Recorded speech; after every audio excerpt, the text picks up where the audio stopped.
How to delete a photo on TikTok. Let's get started. First, open the TikTok app on your phone. Once you're on the homepage, tap the profile icon in the bottom right corner. Now you're viewing your TikTok profile. Select the photo you want to delete by tapping on it. TikTok Photo Management. Next, look for the three dots, usually on the right side of your screen. Tap on them to open the Options menu. Scroll through the menu until you find the Delete option. Once you see it, tap on Delete. TikTok will give you two choices here, delete and re-edit, or just delete. If you want to permanently remove the photo without making changes, select Delete. Head back to your profile page and you'll notice the photo has been removed. Quick tip, you can restore any deleted post within 30 days through the Activity Center in your settings. TikTok Restore Posts.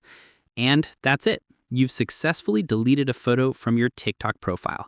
If this tutorial helped you, don't forget to subscribe to ClickFix for more quick how-to guides.